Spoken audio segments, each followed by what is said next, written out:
Tuhan bersamamu. Dan bersama rohmu. Inilah Injil suci menurut Santo Matius. Dimuliakanlah Tuhan. Pada suatu hari Yesus memanggil ke-12 muridnya dan memberi mereka kuasa untuk mengusir roh-roh jahat dan melenyapkan segala penyakit serta segala kelemahan. Inilah nama ke-12 rasul itu. Pertama, Simon yang disebut Petrus dan Andreas saudaranya, Yakobus anak Zebedius dan Yohanes saudaranya, Filipus dan Bartolomeus, Thomas dan Matius pemungut cukai, Yakobus anak Alfeus dan Tadeus, Simon orang Zelot dan Yudas Iskariot yang mengkhianati Yesus. Ke-12 murid itu diutus oleh Yesus dan ia berpesan kepada mereka, "Janganlah kalian menyimpang ke jalan bangsa lain atau masuk ke dalam kota Samaria. Melainkan pergilah kepada domba-domba yang hilang dari umat Israel. Pergilah dan wartakanlah, kerajaan surga sudah dekat."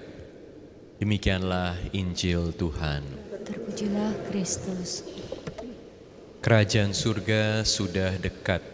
Saudara-saudari sekalian yang terkasih dalam Kristus, Yesus hadir di dunia dan salah satu tugas Yesus adalah sebagai Raja. Sebagai Raja, Yesus adalah sumber kuasa di dalam kerajaan surga yang hadir di dunia.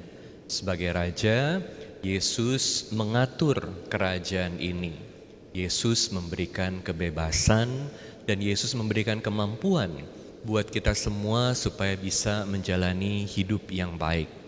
Tentu kerajaan yang baru sudah ditunggu oleh umat Israel karena mereka mendambakan kebebasan, mendambakan hidup yang baik, mendambakan hidup yang makmur, di mana mereka juga bisa menjalankan kebudayaan mereka dan agama mereka dengan baik.